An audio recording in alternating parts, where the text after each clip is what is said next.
everyone that's just joining us. Welcome to our 2022, holy smokes, I'm a year ahead of myself, but annual fireside chat with our Dean, Chris Moore. Again, thank you everyone for being here tonight. I'm thrilled that my dean, our dean, is able to join us tonight to really talk about the state of the college. And I know I'm not supposed to do this, but I want to. Most of us know that Chris is retiring.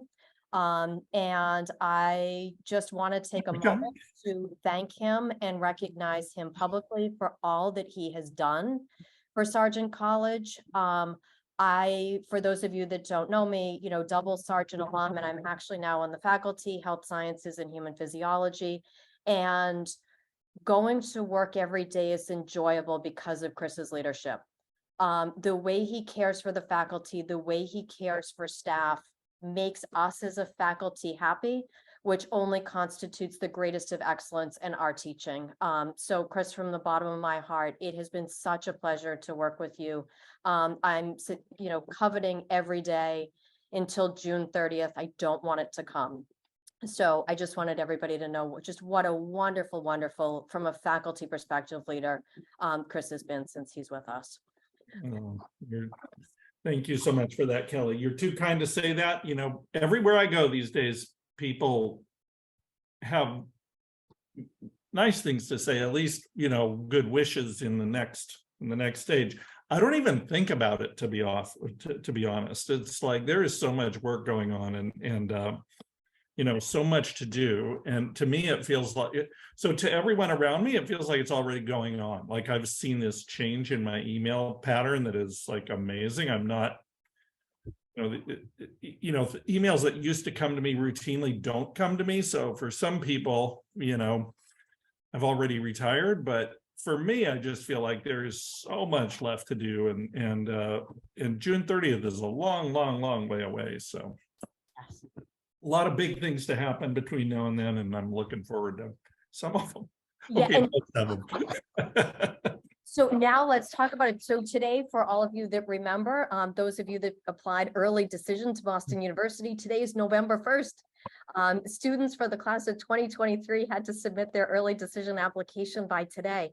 So thinking about that, can you talk a little bit about, just so we know as an alumni association, what's enrollment like now? Undergrads, masters, PhD? Yeah, so a lot to say about that. Before I go forward, I want to make sure that no one objects to the meeting being recorded. So if you are concerned about the meeting being recorded, that includes the chat. You might want to amend your comments appropriately, or for whatever you feel sensitive about in terms of anything being recorded. Just so you know we're recording. So now the question was, what about enrollment? So like every year, enrollment is very, very strong. What changes in terms of our enrollment patterns is that the selectivity of Sargent gets greater and greater every year. So, a lot of people point to selectivity. So for example, we're at about 10% selectivity in our PhD programs. So 1 out of 10 applicants is actually enrolls in our programs. It's good and bad. I mean, the frustrating thing about it is that we have incredible programs. There's nothing I would love more than to have our programs be able to serve 10, 20, 30 times as many people as they do. The world would soak them up. So the capacity of the world, the need in the world for the talents and the skills that we're providing our students is out there. PhD students, we could provide, in most fields, we could provide 150 more professors every year, and the fields would just scoop them up. There's just that much capacity.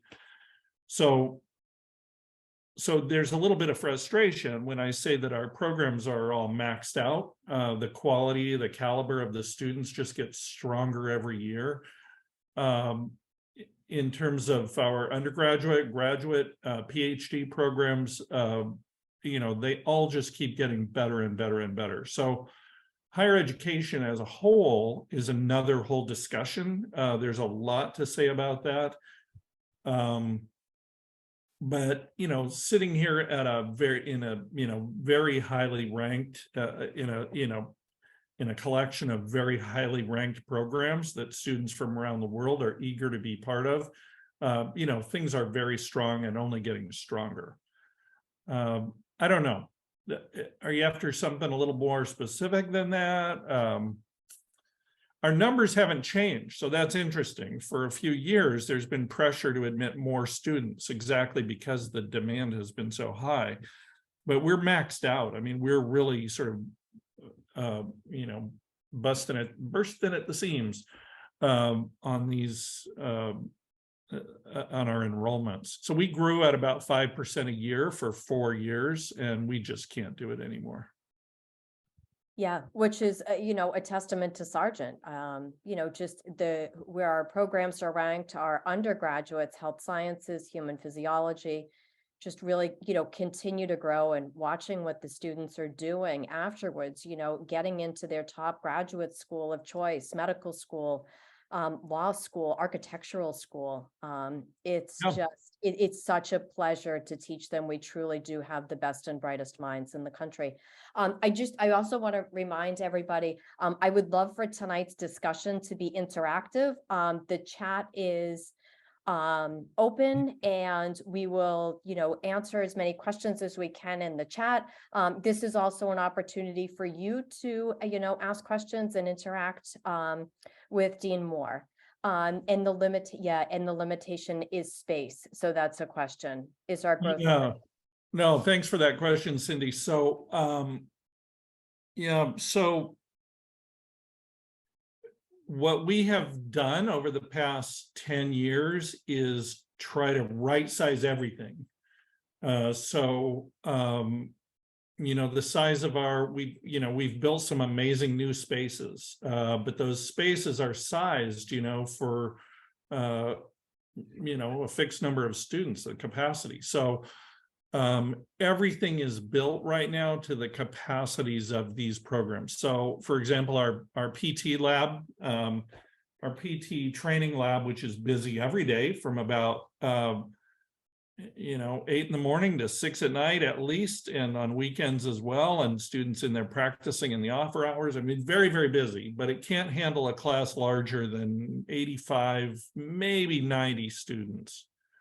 And so we're stuck. I mean, we couldn't admit a 91st student without, having them wait out in the hall until the rest of their colleagues are done.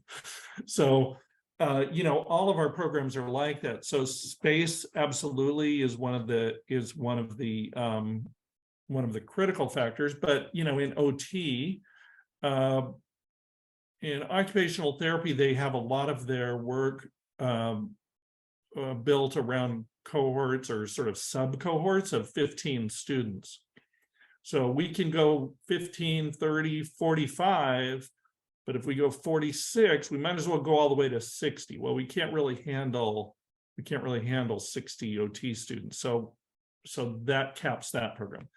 The SLP clinic is kind of its cap, how many students we can push through our in-house clinic.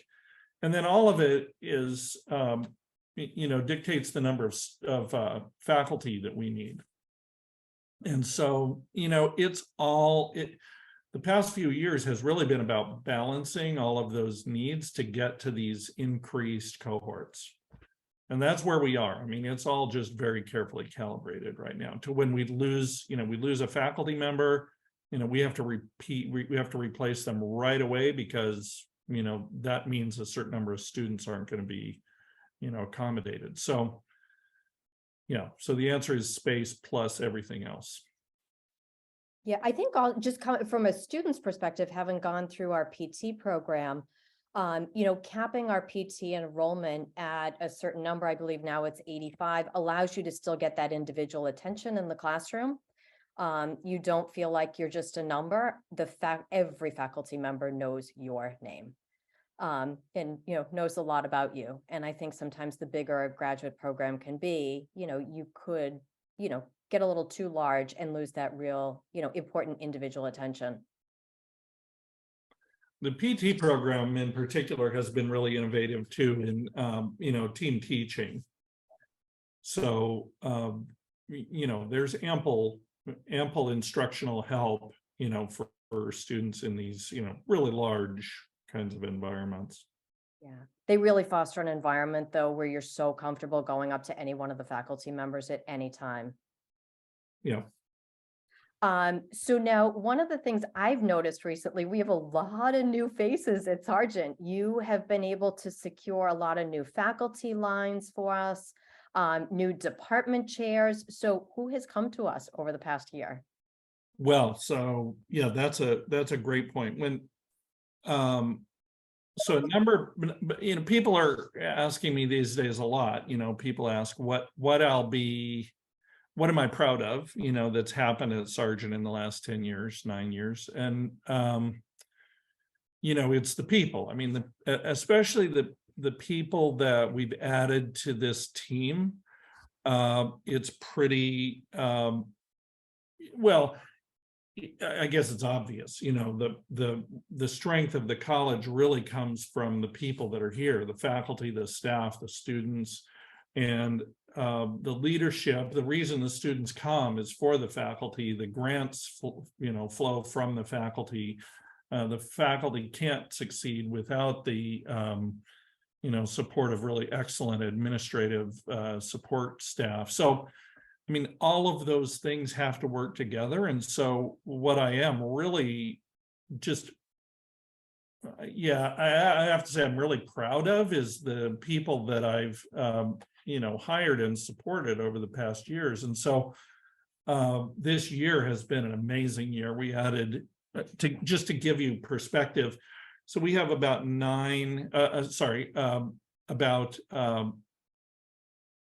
say 29 tenure track faculty, about, fluctuates between 50 and 60 clinical track faculty and lecturers full-time. And this past year, so somewhere around 75 to 85, maybe 90 faculty members, we hired 9 just in the last year. So that's a big year to have 10% turnover. Academics don't usually turn over that quickly, but we had vacancies that have persisted through COVID. And we had just amazing hires this year. And sort of at the top of my priority list has to be Jenna Iverson, who is a new faculty member in physical therapy. But she was also recruited by speech language pathology and also recruited by occupational therapy. I mean, she is a very, very interdisciplinary person. She is a developmental scientist. She works in early childhood development and motor development, and how motor development, physical development interacts with speech, language, social skills, but how physical development forms a foundation for these other skills. And it's been amazing to see her just, take off. She's become a quick part of Sargent College, and, a really amazing hire. She's, she supports our educational initiatives in early intervention. She teaches the early development class in PT. And she's an incredibly talented researcher, very successful grant writer. So she's also our new Associate Dean of Research, and she is our new Dudley Ellen Sargent Endowed Professor of Pediatric Rehabilitation, so a full professor. I didn't write down the names of these other professors, so you're putting me on the spot here a little bit. So I'm trying to remember them all.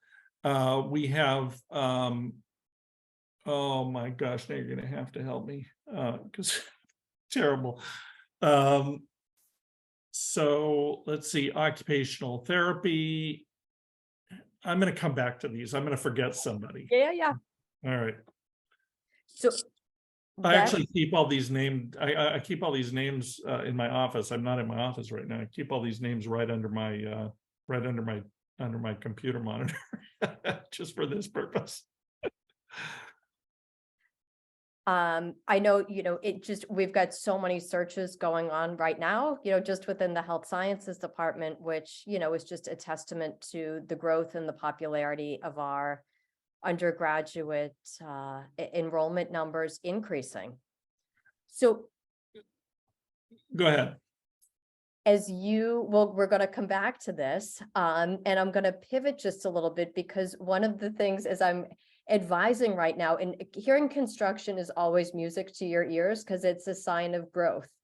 And, there is a significant amount of construction happening within Sargent right now on my own floor, the 4th floor. So can you talk a little bit about the current construction that's happening on the 4th floor? And then maybe move down to the 1st floor and maybe down to the basement. Well, so it is, it's just crazy the amount of building going on everywhere around us. And I agree with you. I think it is a sign of health. When you're trying to conduct a meeting, it may not feel healthy. I mean, we had them, they literally drilled 32 geothermal wells right outside our building over the past few years. So the new data sciences building, if you're not familiar with that building, you have to check it out. It's on the BU website. The new data sciences building is right next to us.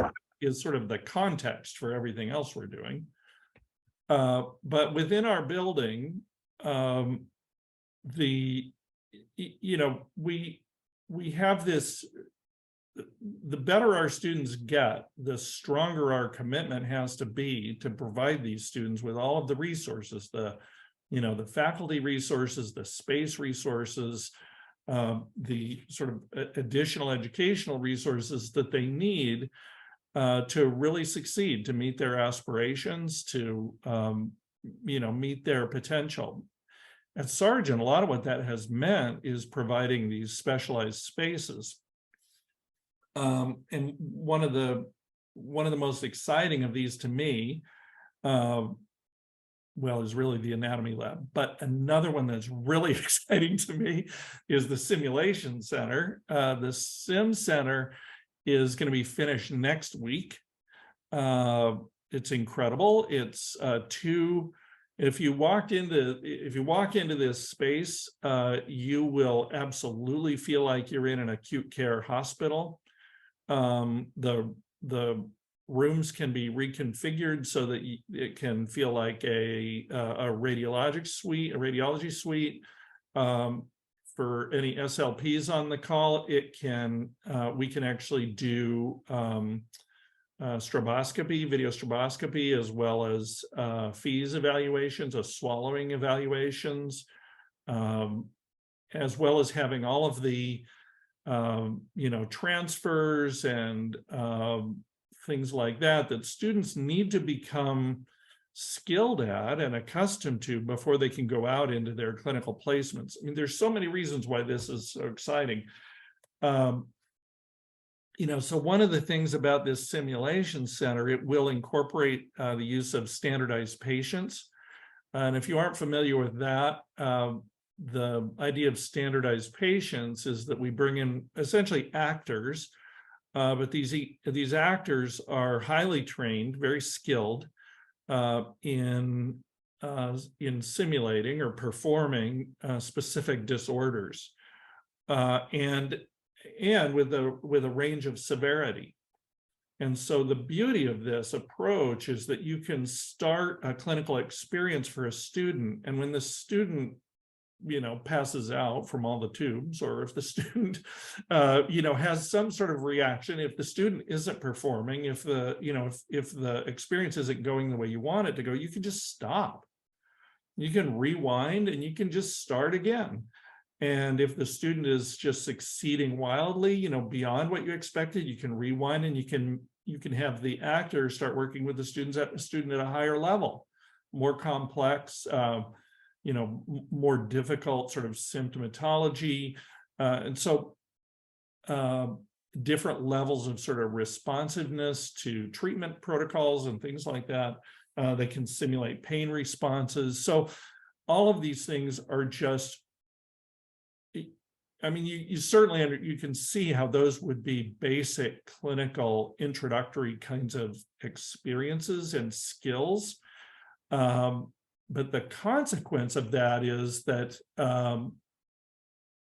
that those students now are ready to go, and they can go into more advanced clinical placements than they could before. So we don't have to, caution our clinical partners that these students may not have seen patients with feeding tubes before, or they may not have seen patients in intensive care units before and things like that. And with all of these sort of, maybe alarming kinds of accoutrements that go along with that. So getting students past those initial experiences make them ready sooner for more advanced placements. That's what we're really excited about. This swallowing, being able to train our SLP students in this swallowing procedure lets them jump right into work over at Boston Medical Center that they could never get to before. We never had access to that because our students, it would take them too long to get trained up to be ready to participate in that clinic. So we're just, super excited about that. I'm way off track, I think. No, I mean, it's fabulous because here's the more experience you can get in the classroom and simulating, the more you're going to be allowed to do on your clinical rotations. Exactly. Because, you've been deemed competent in these. So it's only going to enhance the clinic learning. Can you now talk about, and this is so exciting, for those of you that have great memories in Sargent 101, it is going to be no longer, starting in January. Can you talk about what's happening on the first floor? I mean, this is really exciting. Yeah, they really should be issuing all of us hard hats, for the next probably 8 months. So what I keep telling people is, people want to know how extensive this, they want to know how extensive this renovation of the first floor is going to be. And it really isn't, it really isn't fair to call it a renovation, because you'll be able to stand in the, northeast corner of the building, and you'll be able to look all the way across to the southwest corner of the building, fully across the diagonal, without anything being in the way. I mean, it really is a complete, what my wife calls a gut reno. So it's, just clearing everything out and starting over again with a new footprint. So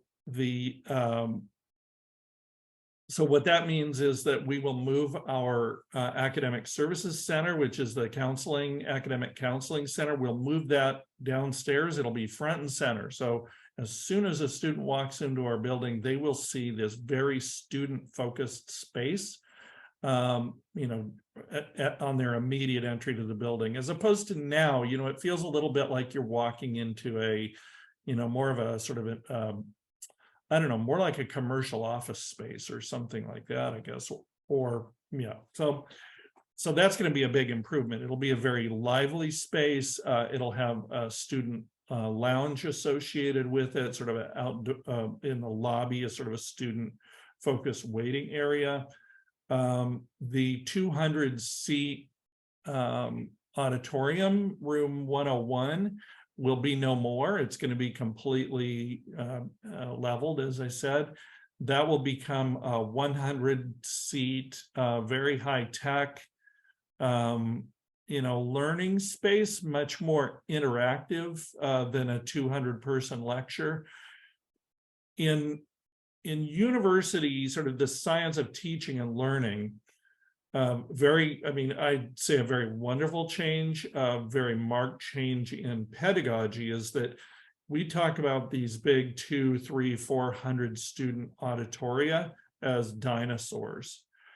Having one person stand in front of 400 people doesn't really allow for any kind of exchange. And so it might as well be on YouTube, and it might as well be running at 2 o'clock in the morning when the students are actually ready to consume it, rather than 8 o'clock in the morning when their coffee has not begun to kick in. And delivering a lecture in person isn't necessarily a good use of anyone's time. Delivering it by way of some sort of asynchronous learning can be very efficient, but what it does is it frees up all of this other on-campus time for the whole range of educational activities you might imagine, depending on what the course material is. But it might be experiential learning, it might be problem solving, it might be group work. But if you came to Sargent today, what you would see is these classrooms that are really built to support these, very, very creative, very innovative kinds of pedagogical approaches. And so that's what's happening on the first floor. So basically catching up to the capabilities of the faculty, which is to work with, smaller groups at a time, more of a sort of divide and conquer approach rather than 400 students at a time, with more opportunities for students to participate, in these conversations with their professors. So rather than what we currently have down there is, I think it'll be 2 auditoria and 1 classroom, will become 5 learning spaces of different sizes, the largest one being 100. The size classroom in BU that is most in demand of any of the different classroom sizes is 24 students. That's what we really need a lot of. And then I think the gross human anatomy lab is potentially going to be renovated as well. So we have finished the design phase of we finished the design phase of this anatomy lab. If any of you, probably many of you did take gross anatomy in that laboratory in the basement. It hasn't changed much since you took it. I don't care what year you took it. It hasn't changed. And we can do a lot better. So we have a number of capabilities that we've designed into this new gross anatomy space, including dissections that can be supported by video of the dissection of the cadaver as the dissection is going on. It can be projected out into the entire classroom, and so instead of people all sort of huddled around a small space, you can have people working all around the classroom, working on what's going on and understanding what's going on. And then that can all be replicated on these electronic, we have these electronic cadavers that it's basically like an 8-foot long iPad. So this iPad has the capacity or the capability to project bodies in all kinds of manipulable kinds of forms. So you can project on this image just the muscles, just the respiratory system, just the vascular system, just the skeletal system. So you can really, and then you can zoom to very, very, very high levels of magnification. And so this all sort of helps the student understand scale and perspective and aspect, in a way that has always been really, really difficult to help students with. I mean, one of the funny things, and those of you that study neuroanatomy, may have the experience of struggling to, I used to teach neuroanatomy, and the students struggled for some reason to understand whether they were looking at a horizontal section or a frontal or vertical section. They just had a hard time doing that. And after 2 minutes with this electronic projection, no student has that confusion. It makes it all very, very intuitive. It's incredibly powerful. So that's also part of this lab. There's also microscopic support. So we have a number of, I think, 6 microscope stations in the lab, which is a new addition. We didn't have we didn't have the ability to go all the way to microscopic analysis in the same lab. Now students can do that. So, you know, and then the more basic stuff like the ventilation in there is finally good enough. Those of you that have worked there before probably still smell like formalin. I'm sorry about that. But we have, you know, this plan includes a much more efficient, much more effective ventilation. So things like that are all part of this. I love that you bring that up, because those of us that took gross human anatomy and we would go back to our roommates, they would all say, you don't understand, you can't come in this room, you smell Yeah. so bad. No, it's not good. Formalin gets in everything, you know, it just hangs in the air and it just, yeah. We'd all go home and have to take a shower. So Jennifer, that's a great question. What is the future of Sargent? Has the next dean been identified? So just so people know, Dean Moore is not involved in the current dean search at all. So in terms of the future of Sargent, we, about 2 years back, and Chris, you can correct me on this, Provost Morrison came over and spoke to the faculty. She made her rounds to all of the different schools and colleges to talk about, you know, where that school and college stood. I have never been more proud when I heard her speak about the value Sargent College brings to Boston University. It is so highly valued in her eyes, which we all know, but it's really nice to hear from central administration how highly regarded Sargent College is to Boston University. With regards to the next dean search, the search committee has been put together. There is a chair of the search committee, and then there are 7 members, and 4 of the members were named by the provost. 3 of the members were elected by the Sargent College faculty. So Sargent faculty were nominated by their peers to serve on the dean search committee, and then it went to a vote of all faculty. So we have 3 representatives. This coming week, we have a listening session available to us where we can express, you know, our wishes for what, you know, what we would look for in a new dean. We have one the following week, so they're really being transparent and opening the search up to involve all faculty, which as a faculty is exactly, you know, what we want. Their timeline, I think, is the hope to have a new dean in place by September 1st. So this committee has a lot of work to be done right now. So they have begun that. And as we know, you know, Chris's last day is June 30th. And, you know, very highly regarded members of our faculty from around the university are on this committee. So the search is in very, very good hands. You know, and I'll add to that there are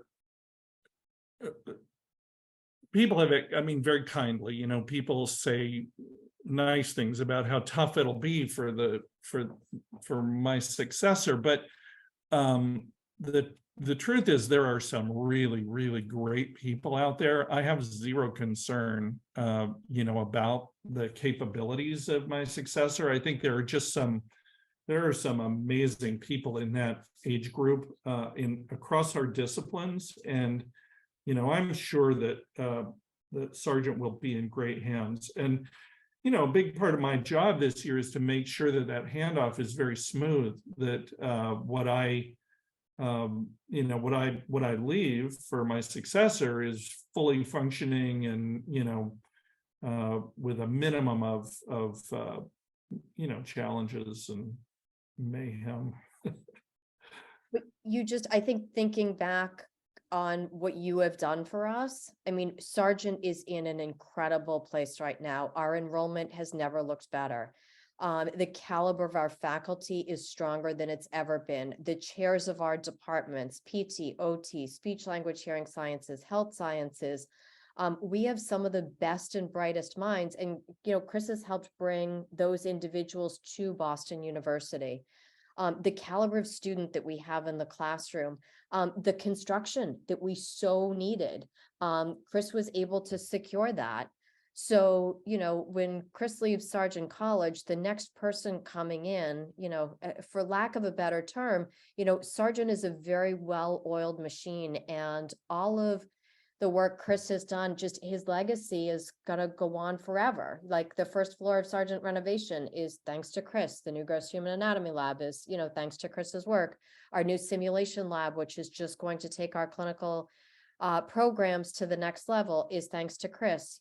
Our world-renowned new chairs of our departments is thanks to Chris. So the college is in such a great place right now that, we will get one of the best and brightest, but, there's no real, for again, lack of better term, fires to put out. Chris has left our grass the greenest it could possibly be. So one of the other things that Sargent is well known for is our research. Can you talk about research that's been happening over the past year? I know more grants are coming into Sargent. So, yeah, that's a great question. So, but let me say, I have to respond a little bit to what you just said, which is that, Sargent is an incredible team. And, when we have these incredible hires, I don't do that. That's they want to come work with our incredible team. And that honestly doesn't mean me. That means, the colleagues in their department probably, or, or it be you, generally. So, I mean, the most credit I want to take is that I supported the, ambitions and dreams of our faculty, which is the best I could hope to do, of course. So, but that's what the simulation center is. So the simulation center is this your question? Research. So talk about the research that's happening. I knew I was getting off the question, but it made me think. I'll come back to research, but it made me think of the simulation center because the simulation center, I didn't do that. I think it's a really, really great idea, and I'm 1,000% supportive of it. But, that came from a listening session. We had a very long listening tour where we were actually talking about clinical education. We met with every single one of our clinical education providers and the people, the people who schedule these experiential learning opportunities. And, gradually we sort of through this conversation came to this shared understanding, and then handed it over to a terrific faculty committee that really dug in and said, this is what it needs to be. The committee was so powerful that at one point they said, this space is only half of what it needs to be, and they moved it.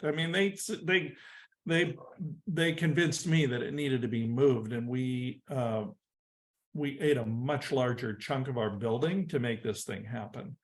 So, there is a lot of credit to go around to many people whose names won't ever be, attached to that project, but really should be.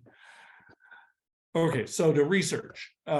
Here's the amazing thing. So this is a number that doesn't get tracked, but I think it's an incredibly important number, which is how many dollars in externally funded research are associated with each of our tenured or tenure track faculty. So those are the people that are most specifically charged with bringing in external research dollars, and that's how these large research groups get funded. And people always think that's about the money. It really has nothing to do with the money, as far as I'm concerned. We don't really get any of that money. Money goes to hire people. What it does is it creates new knowledge, which is what we're really all about. That's what's really important. That's how we make life better for the world, for our patients, in our disciplines. And so that's our big interest, is creating new knowledge and disseminating that new knowledge through our professions. So external research dollars is unfortunately a way to measure that. But I will go ahead and measure it that way. We bring in now more than $700,000 per year in external research funding for each of our tenure track faculty positions, which I think is the highest at Boston University of any college.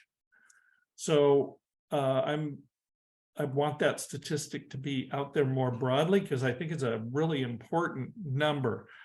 Now, I have to say more about it because not many people come here specifically to be involved in the research enterprise. So a lot of people feel slightly disconnected from that. And usually that's not in a good way. But, you know, my perspective on this is, and I think it's completely defensible, is that these external research dollars bring people and ideas and opportunities to our students, to our clinical faculty, to our clinicians that would never appear here otherwise. So it's a foundational strength, you know, for the university in having, for example, I mean, we have what is becoming the center of the universe for study of autism spectrum disorders. I mean, we have incredible people here in autism. We have some of the only people in the world doing work in, you know, specific populations, subpopulations of ASD, and working with treatments that are, you know, sorely needed, but really only being studied here at Sargent or at BU. You know, that is because that was just the gravity of this community pulling in more and more people who are interested in working with this community, and it has just sort of happened. So all of that, you know, stimulates more and more research, students who go back and forth across laboratories, postdocs who come to work with our investigators who don't think they can get that or realize they can't get that experience anywhere else. Those postdocs bring new techniques and ideas to us. You know, so it's really a really self-reinforcing kind of virtuous cycle that we have going now, and it's very, very powerful. You know, having a struggling research operation is just painful for everybody. Having a thriving research operation like this is just, you know, it's unbelievable. It's invigorating, energizing every time you stop. I mean, people have more ideas than they have lifetimes to explore. You can set up a team at Sargent in days. You know, you put an idea out there, you look for people to participate in this team, and before you know it, you have you know, sort of a virtual lab group assembled. And at the same time, so you can create a group. At the same time, you can turn around and be part of a group. I mean, new ideas are coming to you all the time, and you offer an idea to a group, and maybe you get, you know, swallowed up and incorporated to that. So you know, so it's just it's just an incredibly energizing environment, invigorating environment to be part of. I almost answered your question. No, you did. And just, I mean, to reiterate, you know, when, you know, people say, why BU? This is why BU. We are bringing in so many research dollars. And not only does this open up opportunities for our undergraduates, you know, to work with Dr. Morgan on cardiovascular disease, or Dr. Zagopoulos on CTE, or, you know, Professor Ellis on Parkinson's disease. Literally, the research opportunities for our students are right under our roof, you know, and that's why BU, and that's why we're proud to be BU alums. So in our last couple of minutes, anybody that wants to type in questions, you're welcome to. So besides, and I have an idea, so every year, just so people know, Dean Moore provides a small gift for everybody around the holidays. He's given us great blankets. He gave us LL Bean beach towels. He gave us these really nice warm mittens one year. I think this year we all need hard hats. We do need hard hats. We need hard hats because of the construction. Yeah. You know, and so we've talked about research. We've talked about all the construction that's happening. And I know, you know, for those of us in academia, it's midterm time. We're halfway through fall semester. What are some of the things that you're really looking forward to this year outside of our construction? Are you asking me? Yeah, I know that's like probably 95% of your plate. But you know, outside of these major construction projects, what else are you really looking forward to this year? So besides construction, since I do construction, so a big part of what I do is promotions and tenure. I have a number of promotions and tenure cases I'm working on.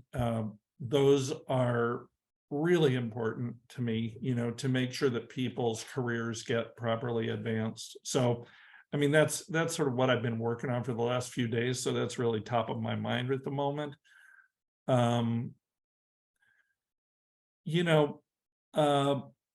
Each of our programs has these, there's so much time down in the weeds right now. I mean, I could go through each of our programs and Kelly, I'm super excited about the new way we're talking about using your skills, those kinds of things really make a difference in how I think about Sargent and how work is going. In a week or two, we're going to be looking at new PhD applications. We get, I don't know, we probably get 120 PhD applications. And I've been deeply involved in PhD education for my whole career. I've written grants that are devoted to PhD education. It's just a place that I'm very drawn. I really, I love working with those students. I think because it's, there's so much one-on-one time, and I'm particularly drawn to that, I guess. But we're getting those applications in now. I just can't wait to see those applications, just to look at what these new professors of the future are gonna be like, who they're going to be working with, what kinds of research ideas they bring, what kinds of fields they come from. I mean, people from an incredibly broad range of intellectual areas are drawn to rehabilitation, in ways that weren't always necessarily true. And so, seeing who this next generation of professors is going to look like is just really fun. It's a great thing to be part of. And that'll include, the students that are going to be trainees in our training grant. I will say, to be fully honest and transparent, the thing I'm most looking forward to next year is early April. Number 5 grandbaby is due. I just saw her ultrasound today. She was sucking her thumb. So that's okay. She's can't do anything about it. She's not out yet. She'd suck her thumb. It's okay. So we're super, super excited about that. Yep, all her measurements, Cindy. Yes, so heart rate, head circumference to tibia or femur ratio, perfect. All good. That's so exciting. But I'm really excited about that, because that's what in my scientific life, that's what I studied, was the first 18 months of development and the emergence of speech. And so being back in Seattle when this little one is, just picking up those skills, it'll be like being in the lab for me again, and can't wait to get my hands on that little girl. So that's what I'm really looking forward to. So we'll have to have a custom t-shirt. Welcome to the Boston University class of 2044. Oh my goodness. I haven't done that math, but yeah, that must be something like that. Yeah. My grandfather was dean of this college. And you'll be coming back to one of the lectures. Yeah. Oh, for sure. So next year at this time, you're going to have shared a picture, please, with me. Well, you'll be with us in April, so we'll have to share a picture to those that joined us tonight, so we can welcome the new addition to. Absolutely. I'm taking name suggestions. So, if you have great name suggestions, turns out to be my job is naming the grandkids. I'm not sure how that happened for me, but pass those name suggestions along. I haven't found a winner yet for them. So that's great. Congratulations. Well, everyone, it's just about 8 o'clock. I want to sincerely thank you for being with us tonight, joining us in my last fireside chat with our dean, Chris Moore. Again, one more time, Chris, thank you again so much for everything that you have done for us. I will see you tomorrow in Sargent. Everybody else, I hope to see you soon at one of our next fireside chats. Happy holidays to everyone, and I look forward to seeing you soon.